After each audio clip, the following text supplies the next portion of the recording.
Sir rally से शुरू करें या तोशा खाना से? मेरे ख्याल तोशा खाना से शुरू कर लेते हैं। रैली तो रवां दमाई है। तोशा खाना तफसीलात आपने देखी, एक बड़ा लंबा चौड़ा वॉल्यूम सामने आया है।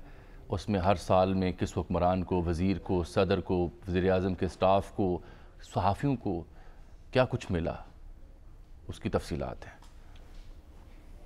2002 के बाद से जी हाँ, जिसको जो कुछ मिला है और जिसने तोशा खाने से जो कुछ लिया है और उसकी जो कीमत अदा की है, वो सारी तफसीलात मंजर आम पर आ गई हैं। जी हाँ, सबसे ज़्यादा तहाइफ शामी साहब 2005 में मिले इन 21 बरसों में, जो कि 475 हैं, और 2006 और 7 के दौरान 381 और 2004 में 350 तहाइफ आए।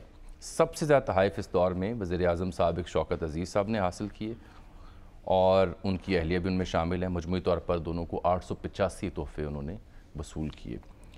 अब और फिर 2002 के बाद जो रिकॉर्ड है उसमें आसिफ अली जरदारी साहब ने 181, नवाज शरीफ साहब ने 55, शाहिद खाकान अब्बासी साहब ने 27, इमरान खान साहब ने 112 और परवेज़ मुशर्रफ साहब ने 126 तहाइफ हासिल किए।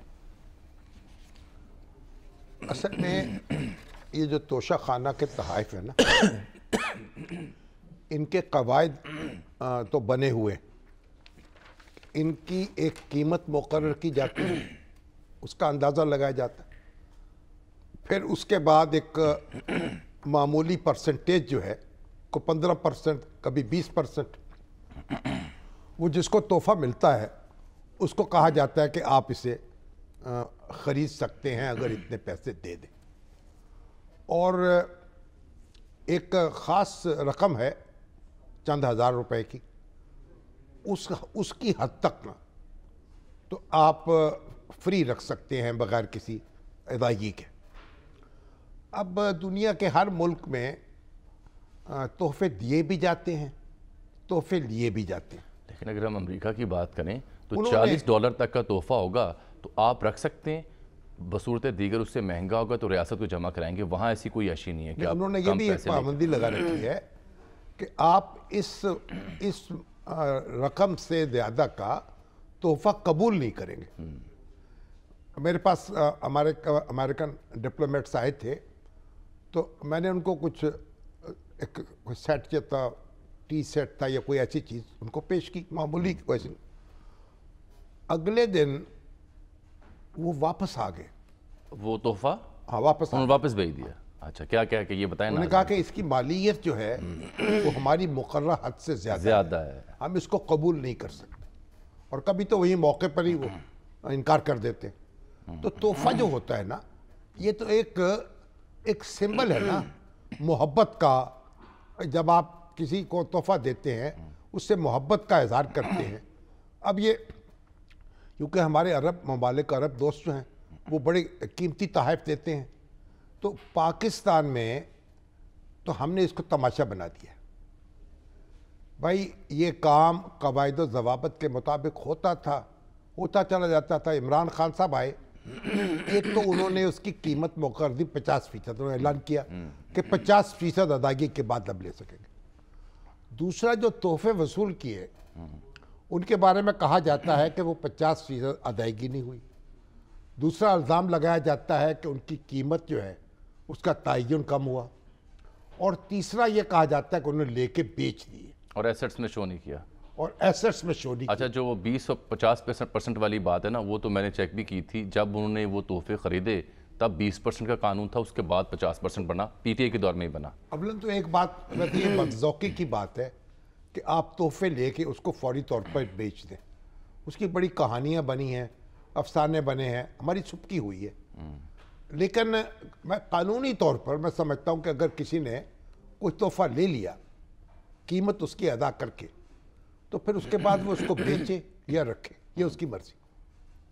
लेकिन अखलाकी तौर पर ये बात जो है को अच्छी नहीं लगती। आज दुनिया भर में, पाकिस्तान भर में क्या साख हमारे सियासतदानों की, नहीं अभी तो आप देखें, हुक्मरानों की, वज़राए आज़म की, कैबिनेट मिनिस्टर्स की और दीगर जिम्मेदारान की क्या साख रह गई? ये तो हम खुद कर रहे हैं ना, अपने आप को इस तरह रुस्वा कर रहे हैं। अहमद बिलाल महबूब साहब भी आ गए, उनसे हमें बात करनी है। हमारे जो वो है ना लाहौर हाई कोर्ट में दरख्वास्त दे रहे समात जी کہ 2002 سے پہلے والے تحفے جو ہیں وہ بھی ان کا یہ تفصیل بھی انکمپلیٹ ہے. انہوں نے کہا وہ انکمپلیٹ ہے, وہ بھی مرتب ہوتے دیر لگے گی.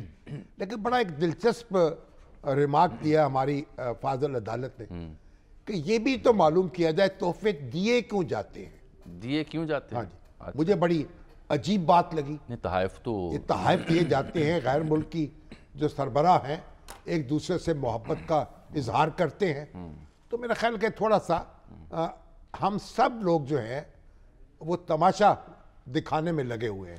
احمد صاحب شکریہ پروگرام میں شامل گفتگو ہے. شامی صاحب کو آپ سن پا رہے ہیں. اس سے پہلے کہ آپ کی جانب آئیں بات کو آگے بڑھائیں, دو باتیں عرض کرنا چاہ رہا ہوں سر. ایک تو یہ کہ جب ہم ہیڈ آف اسٹیٹ جو ہیں وہ تحفہ قبول کرتے ہیں اور توشہ خانہ میں 20% یا 50% دے کے تحفہ لے لیتے ہیں, تو کیا یہی ہیڈ آف اسٹیٹس جب ہماری ریاست کو ریپرزینٹ کرتے ہوئے تحفہ کسی اور غیر ملکی ہیڈ آف اسٹیٹ کو دیتے ہیں تب بھی یہ کنٹریبیوٹ کرتے ہیں؟ نہیں, تب تو ریاستی پیسہ لگتا ہے. جب ہم نے تحفے کسی اور کو دینے ہیں تو وہ ریاست کا قوم کا پیسہ لگ رہا ہے, لیکن جب تحفہ ملتا ہے تو ہم چند پیسوں میں لے کے رکھ لیتے ہیں. ریاست کو ہم اس میں بہت کم نرخ دیتے ہیں, ارزاں نرخ دیتے ہیں. تو ایک تو یہ اس میں بڑا امپورٹنٹ پہلو ہے. اور دوسری بات یہ ہے کہ یہ جو ذوق نظر آیا ہمارے حکمرانوں کا, اگر تحائف کی لسٹ بہت لمبی ہے کس دور میں کس نے کیا لیا, یعنی گاڑی تو بی ایم ڈبلیو سمجھ آتی ہے, کہا گیا نواز شریف صاحب زرداری صاحب کی سیکیورٹی کنسرنز تھی تو اس لیے ملی تھی گاڑی, تو وہ لے لی, اس پر تو ریفرنس دائر ہو گئے. ریفرنس دائر.